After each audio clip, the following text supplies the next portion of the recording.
नमस्कार दोस्तों, कैसे हैं आप लोग। उम्मीद करता हूं आप लोग बहुत अच्छे होंगे और आपकी तैयारी बहुत अच्छे से चल रही होगी। दोस्तों, समय हो चुका है हिंदी सेशन का और हम आपके सामने उपस्थित हैं हिंदी प्रैक्टिस सेट को लेकर।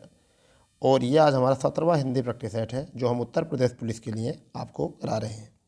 और हमारा टारगेट है 37 प्रश्नों में से 37 प्रश्न को आपको सही कराना विद एनालिसिस। और हमारे सिलेक्शन वाले प्रश्नों को इसमें हमने रखा है।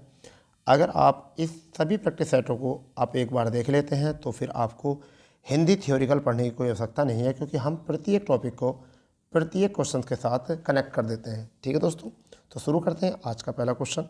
ठीक है दोस्तों, और आज का पहला क्वेश्चन जो है उससे पहले आपको टैग याद रखना है, हारा वही है जो लड़ा नहीं है। कल हमने एक क्वेश्चन दिया था कि किस युग के जो मैथिली शरण गुप्त को उन्हें कौन से कवि जो थे द्विवेदी युग के थे, तो मैथिली शरण गुप्त जो थे वो द्विवेदी युग के थे। तो वहाँ ने बहुत सारे बच्चों ने वह सही जवाब भेजा और जिन्होंने नहीं भेजा वो भी अपना सही कर लेंगे। चलिए आज का पहला क्वेश्चन जो है वो क्या है, तो देखिए सबसे पहले हम क्वेश्चन पर चलते हैं। क्या लिखा हुआ है, 1 से 3 तक प्रश्न जो है निम्नलिखित प्रत्येक प्रश्न में 4 वाक्यांश दिए गए हैं। त्रुटिपूर्ण अंत के अनुसार ए बी सी और त्रुटि रहित होने पर डी पर चिन्हित लगाइए। ठीक है, रहित होने पर। तो अभी आपको बताना है कि इसमें कौन सा है। ए विकल्प में है आपका किसी भी न्यायालय में दी गई गवाही, किसी भी न्यायालय में दी गई गवाही। दूसरा विकल्प है जब तक वह शपथ लेकर नहीं दी गई हो, फिर सी तब तक अधिप्रमाणित नहीं मानी जाती। और इनमें से कोई नहीं, यानी कि किस पार्ट में एरर है ये आपको बताना, किस पार्ट में एरर है। यदि किसी पार्ट में एरर नहीं है तो ऑप्शन डी है, और अगर किसी पार्ट में एरर है आपके अनुसार तो आप उसे चुन सकते हो। ठीक है, तो जैसे किसी भी न्यायालय में दी गई गवाही बिल्कुल सही है, जब तक वह शपथ लेकर नहीं दी गई होती तब तक अप्रमाणिक मानी जाती है। तो ये वाक्य पूरा सही है और इस वजह से इसमें कोई भी त्रुटि नहीं है।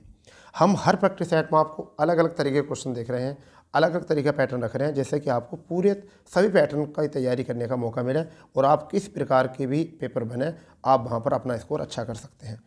ठीक है दोस्तों, क्योंकि एक पैटर्न पर हम बिल्कुल भी आपको तैयार नहीं कर रहे हैं। दूसरा क्वेश्चन यहाँ पर ही है, पल्स पोलियो से बचाव के लिए शिशु को निरोधक खुराक देना सबसे सरलतम उपाय है। कोई त्रुटि नहीं चौथे में। तो अब देखना आपको कौन सा बताना है, यहाँ पर जल्दी बताइए क्या होगा। देखिए यहाँ पर सबसे सरलतम गलत होता, सबसे सरल उपाय होता है। यहाँ पर क्या था, सरलतम गलत था, तो सरलतम के स्थान पर क्या करना था, सरलतम के स्थान पर क्या करना था, सरल उपाय करना था। क्या करना था बेटा, सरल। तो इसी तरीके से एरर देखना है। पल्स पोलियो से बचाव के लिए बिल्कुल सही बात है, शिशुओं को निरोधक खुराक देना है, यही बात है सबसे सरल उपाय। तो ये गलत है, सरल। ठीक है, सरलतम गलत है, यहाँ सरल होना चाहिए था। तीसरे प्रश्न की तरफ चलते हैं। क्या है, सरदार पटेल से अच्छी इस देश में फिर कोई नहीं हुआ राजनीतिक और प्रशासक, इनमें कोई जरूरी नहीं। तो अब बताइए इसमें क्या एरर है। अगर हम बात करें सरदार पटेल की अच्छी की जगह यहाँ होता अच्छा, तो यहाँ पर क्या एरर है, ए पार्ट में एरर है। यहाँ अच्छी जो है वो स्त्रीलिंग के लिए आता है।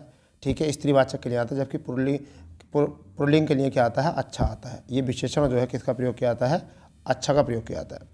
ठीक है दोस्तों, अब देखिए आगे क्या है। आगे दिया गया निम्नलिखित रचनाकारों में उनकी रचना के साथ सम्मिलित करके उत्तर चिन्हित कीजिए। एक तरफ रचनाएं दी हैं, दूसरी तरफ रचनाकार दिए हैं। नागवती वियोग वर्णन रचना है, ब्रह्म राक्षस, झूठा सच, असाध्य वीणा। और दूसरी तरफ जो है रचनाकार हैं अज्ञेय, यशपाल और मलिक मोहम्मद जायसी, मुक्तिबोध। आपको मिलाना है जोड़ा कि कौन सा जोड़ा जो है यहाँ पर आपका सही होगा। ठीक है, इसलिए हम पहला आपको ऑप्शन भी दिखा देते हैं जिससे कि आपको थोड़ी सावधानी हो जाए। ठीक है, चलिए, क्योंकि कुछ बच्चे ऐसे होते हैं जो ऑप्शन से भी करते हैं इसको। ठीक है, जल्दी मिलाइए जोड़ा। इस साइड जो है रचना है और दूसरी तरफ जो है इसके। तो आपको A option, B option, C option दी गए हैं। जल्दी बताइए इसका क्या होगा। मैं आपको इसके लिए कुछ टाइम दे रहा हूँ, इसके लिए मैं आपको कुछ टाइम दे रहा हूँ। ठीक है भाई, चलिए हम बात करते हैं। अब इतने में मिल जाता है। नागमती वियोग वर्णन जो है मलिक मोहम्मद जायसी का है, तो पहले का तीसरा, तो ए विकल्प तो यहाँ से कट गया है। ठीक है, 3 दे रखे हैं ए वाले। फिर है ब्रह्म राक्षस, ब्रह्म राक्षस जो है वो किसकी है, मुक्तिबोध की। तो बी का चौथा, बी का चौथा देखो कौन से में है, तो बी का चौथे से सी कैंसिल। अब बचे बी और डी। अब आगे आता झूठा सच, तो झूठा सच जो है वो किसकी है, यशपाल की। तो तीसरे का दूसरा और असाध्य वीणा किसकी है, अज्ञेय की। तो इस प्रकार से इस प्रकार से आपका जो क्वेश्चन बनता है वो बनता है आपका बनता है बी विकल्प। तो कौन सा बन जाएगा? बी विकल्प आपका राइट आंसर। ठीक है दोस्तों, तो ये बहुत प्यारा तरीका होता है जिसमें आपको यहाँ सही करना था। ठीक है भाई, ये बहुत प्यारा तरीका होता है जिसमें आपको सही करना था, और लिख लो इनको अच्छे से आप। अब आगे देखिए क्या किया गया है। येरा लेवे दिए गए हैं, इनको येरा लेवे लगाना है। तो येरा लेवे का तरीका हम कल बता चुके हैं आपको। चलिए तो पहला येरा लेवे देखते हैं क्या है। आवश्यकता आविष्कार की जननी है, जो त्यों त्यों मनुष्य उसकी पूर्ति के लिए तभी नए नए आविष्कार होते हैं। लय में है तरह तरह के नए उपाय सोचता है। जो मनुष्य की आवश्यकता बढ़ती जाती है, इसलिए वर्तमान युग को वैज्ञानिक युग कहा जाता है। बताइए क्या है इसमें। तो आवश्यकता आविष्कार की जननी है, आवश्यकता आविष्कार की जननी है। ज्यों ज्यों मनुष्य की आवश्यकता बढ़ती है, तो सबसे पहला आगा आपका वह। जो आवश्यकता बढ़ती है, मैंने कट कर दिया है, बढ़ती जाती है। फिर त्यों त्यों हम क्या लिखेंगे? फिर त्यों त्यों, क्योंकि जो के साथ त्यों त्यों आता है, तो वह और यह। ठीक है भाई, और वह यह वाले देख लो कौन से हैं। तो वह यह वाला जो है आपका डी कैंसिल हो गया, आपका वी कैंसिल हो गया, ए कैंसिल हो गया। तो वह यह लहरा वाला कौन सा बचा है? तो ये आपका बचा है ऑप्शन नंबर सी। पूरे पढ़ने की ज़रूरत भी नहीं होती, बस ये देख ले करो, एग्ज़ाम में इतने से बन जाएगा। आप लोग क्या करते हो, आप सारा पढ़ते हो और फिर आपका जो है ये गड़बड़ हो जाता है। इसी वजह से आपको बस इसी क्रम से लगाना है, आपका ये लेवल बिल्कुल ठीक हो जाएगा। ठीक है भी दोस्तों, छठे प्रश्न की तरफ चढ़ते हैं। छठा प्रश्न क्या है? छठे प्रश्न में देखते हैं। एक पहले में लिखा देश में संतुलित क्षेत्र विकास, यह में है केंद्र सरकार द्वारा उन उद्यमों में, रह में है योजनागत और योजनेतर संसाधनों द्वारा सरकारी क्षेत्रों के उपक्रमों में के जरिए की प्रगति का महत्वपूर्ण कारण है। सीधे निवेश का किया जाना है। अब यहाँ ये रेलवे दिए गए, पहले की तरह मिलाइए, बिल्कुल आप उसी की तरह मिलाइए, बिल्कुल उसी की तरह मिलाइए, आपको पता चल ही चुका होगा। देखिए क्या है, देश में संतुलित क्षेत्र विकास। अब विकास के बाद में की आगा, तो की किसमें? विकास की योजना, विकास की ये, तो क्या आगा? जो भी आगा की आगा, परसर्ग आगा। तो परसर्ग केवल वह में है, तो हमने वह को कट कर दिया, सबसे पहला आ गया वह। तो वह किस में है? देखो, चौथा कैंसिल, दूसरा कैंसिल, तो पहले में है और तीसरे में है। तो क्या होगा कि प्रगति का सबसे महत्वपूर्ण कारण, सबसे महत्वपूर्ण कारण सरकारी क्षेत्र के उपक्रम, तो कौन सा आ जाएगा? लय आ जाएगा, सरकारी क्षेत्र के उपक्रम। तो देखिए लय दोनों में है, अभी दोनों में है लय, तो अभी तो कोई दिक्कत नहीं है। उपक्रम के जरिए, उपक्रम के जरिए केंद्र सरकार। अब जब जरिए पे वाक्य खत्म हो गया तो क्या होगा? केंद्र सरकार द्वारा उन उद्यमों में, तो अब क्या आ जाएगा? ये। ठीक है, तो आपका आंसर कौन सा हो जाएगा? ऑप्शन नंबर ए हो गया। ठीक है, कितना सरल है PQRS करना या ERLW करना। अंग्रेजी में PQRS करना और हिंदी में ERLW करना। बस ये देखना परसर्ग कहाँ लगेगा, वाक्य कहाँ खत्म हो रहा है और बस कहाँ से वाक्य शुरू हो रहा है। ठीक है, जब जरिए पे वाक्य खत्म हो गया तो अगला वाक्य सब्जेक्ट से शुरू होगा। सब्जेक्ट क्या था? केंद्र सरकार द्वारा, तभी हमने यहाँ पर यह लिखा था। ठीक है, तो ये आपको पता चल चुका होगा, बहुत अच्छे समझ में आ रहे होंगे आपको। चलिए सातवां प्रश्न जो है हम देखने वाले हैं क्या है। सातवां प्रश्न है, ऐसा लगा मानो बम फटा हो में, ऐसा लगा मानो बम फटा हो वाक्य में अव्यय है। अव्यय बताओ, रूप बोधक, संकेत बोधक, उद्देश्य बोधक, कारण बोधक। बताइए क्या है इसका आंसर। इसका आंसर जल्दी बताएंगे क्या है आपका, तो इसका आंसर हो जाएगा रूप बोधक। ठीक है, क्या हो जाएगा इसका आंसर? रूप बोधक हो जाएगा, क्योंकि यहाँ पर अव्यय का भेद जो है, रूप बोधक किसका होता है? समुच्चय बोधक अव्यय के जो भेद होते हैं वो होता है व्याधिकरण, समुच्चय बोधक, उपभेद। ठीक है, तो व्याधिकरण में होता है रूप बोधक। ठीक है, उसका हो जाएगा। ठीक है भाई, ऐसा लगा मानो बम फटा हो। ठीक है, इस तरीके से। अगला क्वेश्चन है 8 से 9, 2 क्वेश्चन ऐसे हैं जिनमें शुद्ध वाक्य का चयन करना है। नदी के किनारे पेड़ खड़ा है, तो गलत हो गया, पहला तो आपको पता होगा।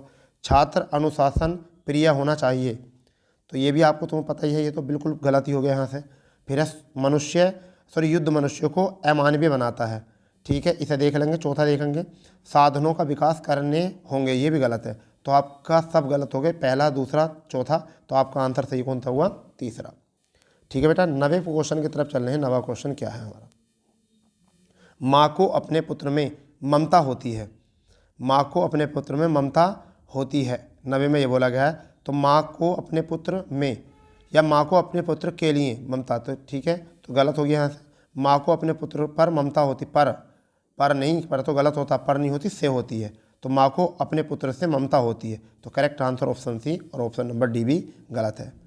ठीक है, तो 9 प्रश्न हो चुके हैं, बहुत अच्छे से आप इनको कर रहे हो सरल। चलिए आगे आते हैं। ये एक पाठ्यक्रम है, इसमें दे रखा आवश्यकता इस बात की है कि हमारी शिक्षा का माध्यम भारतीय भाषाओं को जिसके राष्ट्र में हृदय मन प्राण के सूक्ष्मतम और गंभीरतम संवेदन मुखरित है, और हमारा पाठ्यक्रम यूरोप अमेरिका के पाठ्यक्रम पर आधारित न होकर हमारी की संस्कृति परंपराओं और आवश्यकताओं का प्रतिनिधित्व करे।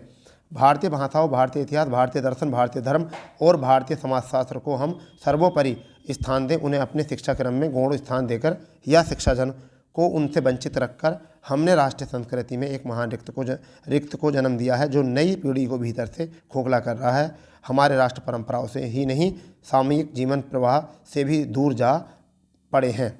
ठीक है, विदेशी, आगे देख लेंगे क्या है, विदेशी पश्चिमी चश्मों के भीतर से देखने पर अपने घर में के प्राणी भी बेपहचाने और अजीब से लगने लगे हैं। शिक्षित जन और सामान्य जनता के बीच भी खाई खड़ी बढ़ती जा गई है, और विश्व संस्कृति के दावेदार होने का दंभ करते हुए भी हम अपने घर में ही बामन बनकर रह गए हैं। इस स्थिति को हास्यप्रद ही कहा जाता है। तो ये तो थे हमारा वाक्य। अब हम आगे करते हैं क्वेश्चन है, हमारी शिक्षा का माध्यम भारतीय भाषा इसलिए होना चाहिए क्योंकि उसे सबसे पहले क्या है, क्योंकि उसे विदेशी पाठ्यक्रम का अभाव है, गलत। सामाजिक जीवन निरंतर प्रभावित होता रहता है, गलत। भारतीय इतिहास और दर्शन का ज्ञान निहित होता है, गलत। भारतीय मानव स्पंदना ध्वनित होती है, ये बिल्कुल सही है। तो कौन सा ऑप्शन सही हो जाएगा, डी ऑप्शन सही हो जाएगा। आपके 11वें प्रश्न को आप दोगे जवाब। 11वें प्रश्न को, हमारी शिक्षा में ऐसे पाठ्यक्रम की आवश्यकता है जिसमें सामयिक जन संस्कृति का समावेश हो, भारतीय संस्कृति परंपरा का प्रतिनिधित्व हो, पाश्चात्य संस्कृति का पूर्ण ज्ञान कराने की क्षमता हो, आधुनिक वैज्ञानिक विचारधाराओं का सन्निवेश हो। जल्दी बताओ इसका क्या हो जाएगा, जल्दी बताओ। अभी गद्यांश के अनुसार क्या था, परंपरा के ऊपर बात करी थी, संस्कृति परंपरा के, तो हमारा ऑप्शन कौन सा हो जाएगा बेटा, B option is the right answer.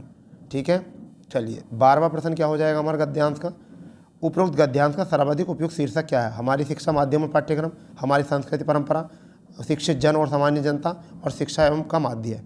बताओ, इससे बढ़िया कुछ नहीं है। गद्यांश ढूंढना, पाठ्यक्रम के ऊपर बात करी है, हमारी शिक्षा के ऊपर बात करी है, तो कौन सा हो गया, ए विकल्प इज द राइट आंसर। पाठ्यक्रम ढूंढना सबसे आसान काम होता, हमारी शिक्षा माध्यम और पाठ्यक्रम। ठीक है भाई, चलिए 13वां प्रश्न देखते हैं क्या है।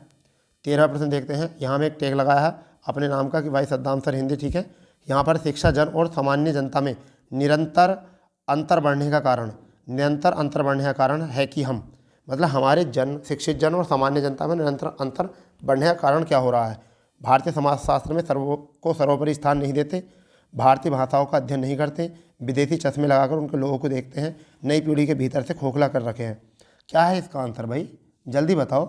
हम विदेशी चश्मे लगाकर अपने लोगों को देखते हैं, मतलब हम विदेशी रूप रंग धारण करके अपने जो निम्न तबके के लोग हैं उनके बारे में सोचते हैं। इस वजह से खाई बढ़ती चली जा रही है। ठीक है भाई, तो C option is the right answer. ठीक है, ऑप्शन नंबर 14, फिर क्वेश्चन नंबर 14, हमारे राष्ट्रीय संस्कृति परंपरा के साथ साथ जुड़ना चाहिए, यानी कि हमें राष्ट्र की संस्कृति परंपरा के साथ जुड़ना चाहिए। सामयिक जीवन प्रवाह से, आध्यात्मिक साहित्य परंपराओं से, सामयिक वैज्ञानिक विचारधाराओं से, या भारतीय नव्य समाजशास्त्र से। बताओ, इससे प्यारा क्वेश्चन है नहीं, भारतीय नव्य समाजशास्त्र से। ठीक है, 15वां क्वेश्चन है, तुलसीदास की कौन सी रचना ब्रजभाषा में है। तुलसीदास की कौन सी रचना ब्रजभाषा में है, यहाँ से बता देंगे जल्दी बिल्कुल क्या है आंसर। तो कवितावली, विनय पत्रिका, कृष्ण गीत लीला, दोहावली। बताओ जल्दी बता दो इसका आंसर क्या है। तो क्या है, कवितावली। क्या है भैया, कवितावली। ठीक है, चलो बहुत बढ़िया। 16वां प्रश्न देखने वाले हैं, क्या है 16वां प्रश्न, पश्चिमी हिंदी के अंतर्गत कौन सी बोली आती है। कन्नौजी, मेवाती, बघेली, मगही। जल्दी बताओ क्या आंसर है, जल्दी बताओ भाई। तो कौन सी आती है बेटा, कन्नौजी आती है। कौन सी आती है, कन्नौजी। इतनी देर में आंसर हो जाता। चलिए अन्य बोलियाँ कौन कौन सी आती हैं, लिख लो इनको जल्दी। खड़ी बोली आती है, ठीक। ब्रजभाषा आती है, ठीक है भाई, ब्रजभाषा भी आती है, ठीक है। और बुंदेली भी आती है, ठीक है। हरियाणवी भी आती है, आरी बात समझ में, हरियाणवी भी आती है, ठीक है। चलिए अब मैं बात करता हूँ मेवाती। मेवाती किसके अंतर्गत आती है, राजस्थानी हिंदी के। मेवाती राजस्थानी हिंदी के अंतर्गत आती है। और मेवाती में भी राजस्थानी कौन सी है, कौन सी है, उत्तरी राजस्थान की। कौन सी है, उत्तरी राजस्थान की, ठीक है। चलो मेवाती हो गई उत्तरी, और मारवाड़ी हो गई दक्षिणी, ठीक है। जयपुरी हो गई पूर्वी, और मारवाड़ी जो हो गई, मारवाड़ी जो हो गई वो कौन सी होगी, पश्चिमी। और मेवाती, सॉरी मेवाती हो गई आपकी उत्तरी, और आपकी पूर्वी कौन सी हो गई है, अगर हम बात करेंगे तो जयपुरी, ठीक है भाई। चलिए बघेली कहाँ की है, इसको बता देते हैं। बघेली पूर्वी हिंदी की है। किसकी है, पूर्वी हिंदी की, लिख लो इनको सबको। मगही कहाँ की है, मगही है बिहारी हिंदी की, कहाँ की है, बिहारी हिंदी की, क्लियर। चलिए 17वां प्रश्न है, जयशंकर प्रसाद की कौन सी रचना काव्य अतुकांत शैली में लिखी गई है। अतुकांत यानी कि जिनके अंत में तुक ना हो, जिनके अंत में तुक न हो, उसे कहते हैं अतुकांत। तो कानन कुसुम, करुणा, प्रेम पथिक, इनमें से कोई नहीं। आज का पेपर सेट बहुत विकट पेपर सेट है, तो उसका आंसर है प्रेम पथिक। क्या है बेटा, प्रेम पथिक, ठीक है। जबकि करुणा की अगर हम बात करें, करुणालय की, तो करुणालय जो है वो कौन सी, इसको भी लिख लो। करुणालय की रचना जो है वो गीति नाटक शैली में लिखी हुई है। कौन सी में, गीति नाटक शैली में, कौन सी में, गीति नाटक शैली में।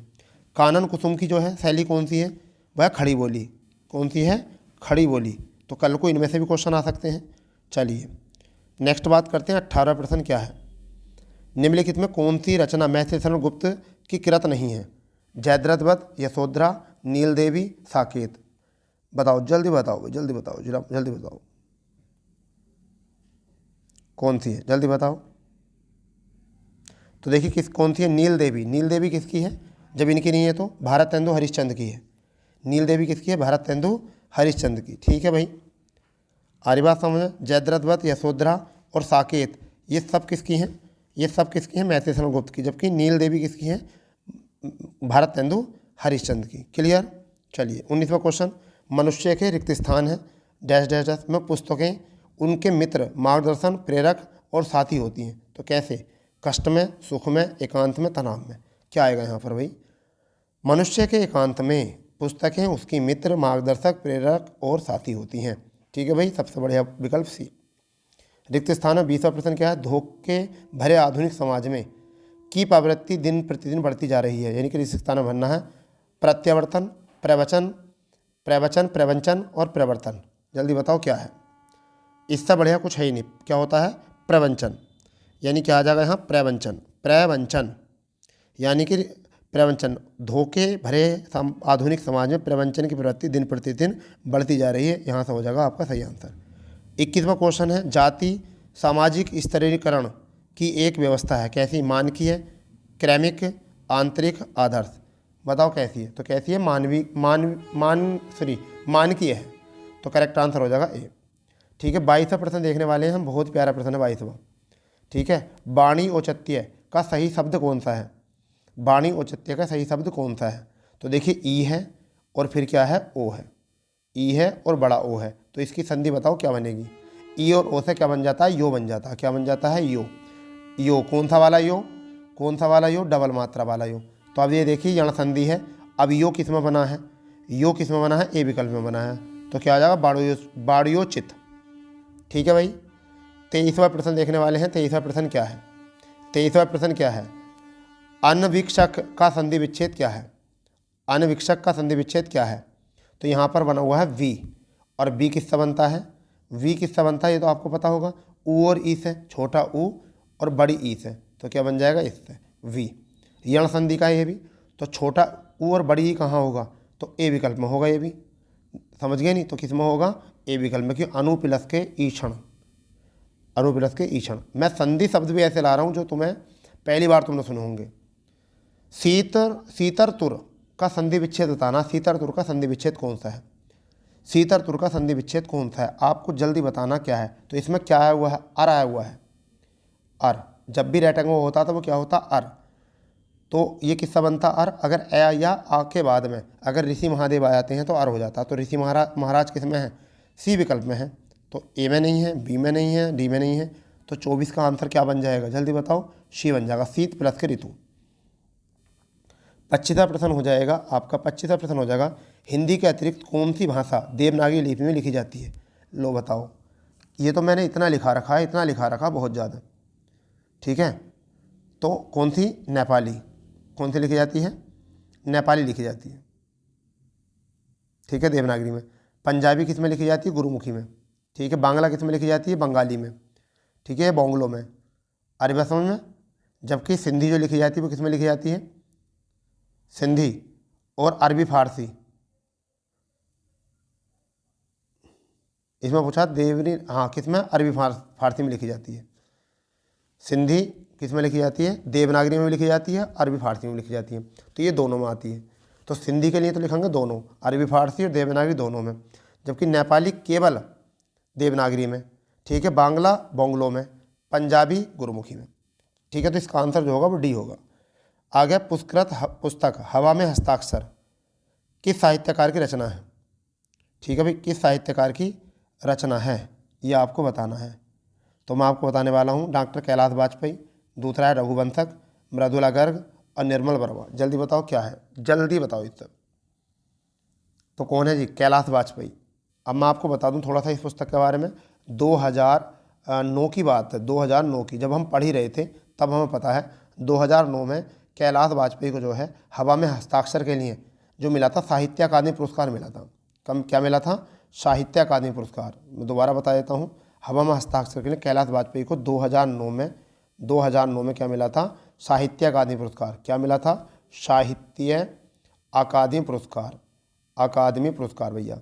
तो इस बार 2023 का किसे मिला है? 2023 का किसे मिला? ये भी तो तुम्हारे दिमाग में प्रश्न आएगा।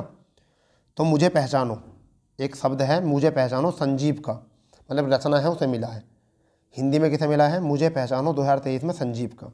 ठीक है, संजीव को मिला है मुझे पहचानो के लिए। ठीक है, ये तो हो गया हिंदी के लिए। ठीक है, आर्य बात समझ में? बताइए। ठीक है, आर्य बात समझ में नहीं तो इसको आप लिख सकते हो। 27वां प्रश्न जो आपका वो क्या है? वो आपका 27वां हिंदी मास में 10वां विश्व हिंदी दिवस सम्मेलन भारत के किस शहर में आयोजित किया गया था? तो सबको पता होगा। 27 का आंसर जल्दी बताओ क्या है? तो वो कहाँ पर किया गया था? भोपाल में। पहला जो किया गया था नागपुर में किया गया था, और आप 10वां जो किया गया था कहाँ पर? भोपाल में। तो इसके बारे में थोड़ा लिख लो। पहला हिंदी सम्मेलन, विश्व हिंदी सम्मेलन 10 से 14 जनवरी 1975 को, 10 से 14 जनवरी 1975 को नागपुर में हुआ था। इंदिरा गांधी ने उद्घाटन किया था और 30 देशों ने भागीदारी ली थी। पहले में 30 देशों ने भागीदारी ली थी भैया। ठीक है, हाँ, और 122 प्रतिनिधि थे पहले में। जिसकी बात कर रहे हैं 10वें की, उसके बारे में लिख लो। 10वें की ये 10 से 12 सितंबर 2015 को भोपाल में हुआ था। नरेंद्र मोदी ने शायद नरेंद्र मोदी ने 2015, हाँ नरेंद्र मोदी जी ने इसका उद्घाटन किया था। नरेंद्र मोदी जी ने इसका उद्घाटन किया था और 50 प्रतिनिधि थे, 50 देश थे, और प्रतिनिधि जो थे वो 2000 थे 10 वाले में। 23 वाला भी लिख लो। वो कौन सा है? 23 वाला जो है वो 12वां था। कौन सा था? 12वां। 2023 में हुआ था। कब? 15 से 17 फरवरी 2023 को। कहाँ पर? नाड़ी एक जगह, नाड़ी, और नाड़ी जगह कहाँ है? फिजी में। तो फिजी में हुआ था। और भारत की तरफ से कौन गए थे? भारत की तरफ से कौन गए थे? विदेश मंत्री एस जयशंकर। कौन गए थे? विदेश एस जयशंकर। तो हमने सारी बात बता दी आपको, इसमें एग्जाम में आने योग्य। 28वां प्रश्न देख लेंगे। निम्न में से कौन सी बोली जो है राजस्थानी हिंदी के अंतर्गत आती है? तो मैंने बताया था मगही, कन्नौजी, मेवाती, बघेली। जल्दी बताओ। कन्नौजी पश्चिमी में आती है। ठीक है, तो कौन सी आती? मेवाती। कौन सी आती बेटा? मेवाती। ठीक है, कौन सी आती है? मेवाती, राजस्थान की आती है ये। ठीक है, तो आपको मैं बता देता हूँ मगही जो आती है वो कहाँ पर आती है? मगही जो होती है, मगही बिहारी हिंदी की है। ये किसकी है? मगही बिहारी हिंदी की। कन्नौजी जो है, कन्नौजी पश्चिमी हिंदी की। बघेली जो है पूर्वी हिंदी की। और ये जो मेवाती है ये कहाँ की है? राजस्थान की। राजस्थान में 4 भाषाएं बोली जाती हैं, उनको मैं बता रहा हूँ। सबसे पहले बात करेंगे मेवाती। तो मेवा कहाँ रखी जाती है? रसोई में ऊपर। तो क्या ऊपर कौन होता है? उत्तर। तो उत्तर राजस्थान की। ठीक है, इस तरीके से बना लो राजस्थान को। आज पहली बार तुम्हें ऐसा तरीका बता रहा हूँ। ये बनाओ प्लस, ऊपर लिखो मेवाती। क्या लिखोगे? मेवाती। तो मेवा जो रखी जाती है रसोई में ऊपर रखी जाती है। ठीक है भाई, ठीक है भाई। बताओ मालवी, माल रखा जाता नीचे छिपा कर, तो दक्षिण में लिख दो मालवी।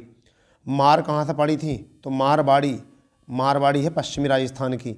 और एक बज गई जयपुरी, तो जयपुरी हो गया आपकी पूरब राजस्थान की। तो चारों हो चुकी हैं। मेवा रखी जाती है रसोई में ऊपर, तो उत्तर की। नीचे जो रखी जाती है माल छिपाया जाता है नीचे, तो हो गई मालवी।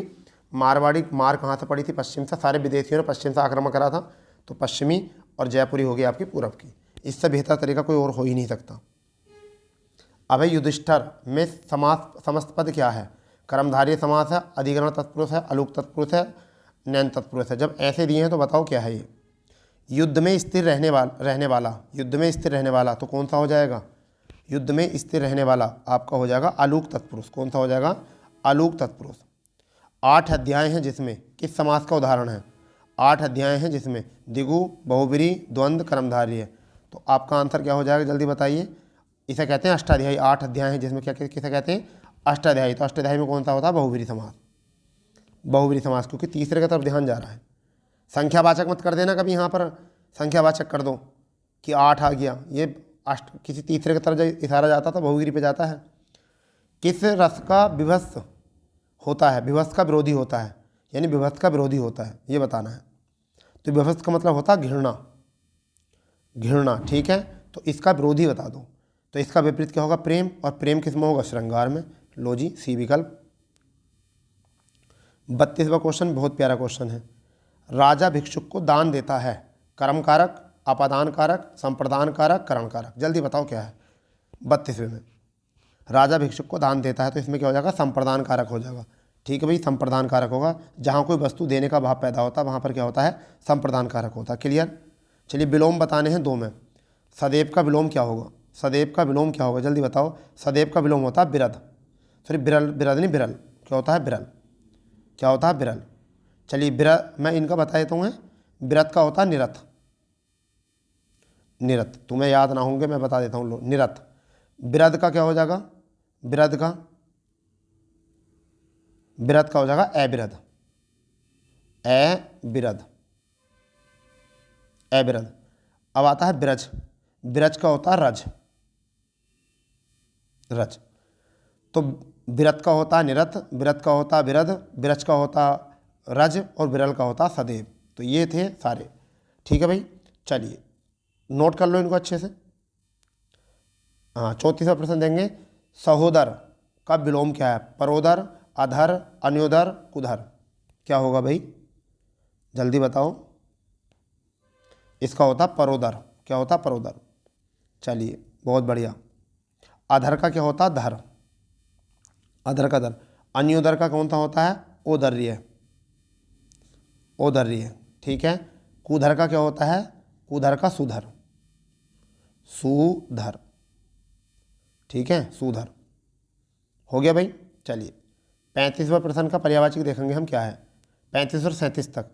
यादुतान का पर्यायवाची क्या है? बसन, आग, अश्वय, निशाचर।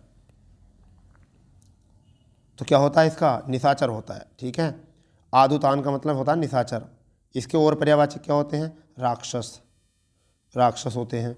ठीक है। असुर होता है, असुर। ठीक है भाई, असुर होता है। दैत्य होता है, दैत्य। दैत्य के बाद में दानव होता है। कौन सा होता है? दानव होता है। ठीक है भैया। और सुर अरी होता है, सुर अरी होता है। ठीक है। रजनीचर होता है, रजनीचर। क्या होता है? रजनीचर। ठीक है भाई, क्लियर? बहुत बढ़िया। बसन के क्या होते हैं? बसन के, बसन का होता है वस्त्र। वस्त्र, कपड़ा, पट, चीर। वस्त्र, कपड़ा, पट, चीर। चलिए, बसर का लिख लेते हैं। बसर, बसर का क्या होता है? इसका तो बता दिया। दुतान का कौन सा होता है? निशाचर। तो बसर का कौन सा होता है? बसन। सॉरी, बसन का क्या होता है? वस्त्र, वस्त्र। कपड़ा, चीर, कपड़ा, चीर। ठीक है। कपड़ा, चीर, पट, पट। ठीक है। आग का क्या होता? पता होगा आग का तो? अग्नि, अग्नि। अनल, अनल। और अनल के बाद में पावक, पावक। पावक के बाद में हुतासन, हुताशन, हुताशन। ठीक है। तो ये हो जाएंगे। घोड़े का क्या हो जाएगा? घोड़े का बाजी, तुरंग, घोटक, है, है। समझ गए नहीं? सारे बता दिए, इतना कोई नहीं बताने का तुमको। रात का बताओ। रात का पर्यायवाची क्या होता है? रात का धाम, त्रियामा, अमी, पयस। तो क्या होता है? त्रियामा। रात्रि का क्या होता है? त्रियामा। रात्रि को लिखो रजनी, रजनी, ठीक है, निशा, बिभारी, रैन, रैन बसेरा लिखा हुआ देखा होगा तो रैन, ठीक है। धाम के लिखो धाम के, धाम के गृह, निकेतन, घर, सदन, मकान, निकेतन, घर, सदन, मकान। अमीय के लिखो अमीय के, अमीय के पर्यायवाचक अमृत, सुधा, सोम, पीयूष। पयस का जो लिखना है वो दूध लिख लो, दूध, ठीक है। अंतिम क्वेश्चन जो है ग्रीवा, ग्रीवा का पर्यायवाचक क्या है? तो ग्रीवा का पैर, कलाई, पृष्ठ, गर्दन, तो क्या होता है? गर्दन होता है, ठीक है भाई। कंठ, गला भी कहते हैं। पैर के पर्यायवाचक पाद, पद, चरण, पाँव। पैर के क्या होते हैं? बताओ, पद, पाद, चरण, पाँव। पृष्ठ के क्या होते हैं? पृष्ठ के, पृष्ठ के पीठ, सफ़ा, पेज, पन्ना। कलाई का क्या होता है? मणिबंध, पहुँचा, गट्टा, मणिबंध, पहुँचा, गट्टा। और ये मैं आपको दे रहा हूँ गोबर गणेश, गोबर गणेश, यानी कि मैं आपको 38वां क्वेश्चन दे रहा हूँ गोबर गणेश, ठीक है। में किस समास का उदाहरण है? संबंध तत्पुरुष, संप्रदान तत्पुरुष, करण तत्पुरुष, अधिकरण तत्पुरुष। ये मैं आपको देता हूँ, इसका जो आपको कमेंट्स बॉक्स में इसका आंसर देना है, ठीक है। तो दोस्तों आज का सेशन आपको बहुत प्यारा लगा होगा। हम कोशिश करते हैं कि आपको अच्छे से अच्छा डाटा जो है प्रोवाइड कराया जाए, ठीक है दोस्तों। तो जो चैनल पर नए हैं वो चैनल को सब्सक्राइब कर सकते हैं और ज़्यादा से ज़्यादा अपने दोस्तों में शेयर कर सकते हैं, क्योंकि हम आपको देखना चाहते हैं उत्तर प्रदेश पुलिस में, ठीक है दोस्तों। तो मिलते हैं ऐसे दमदार टेस्ट के साथ, दमदार क्लास के साथ। जब तक के लिए जय हिंद, जय भारत, वंदे मातरम।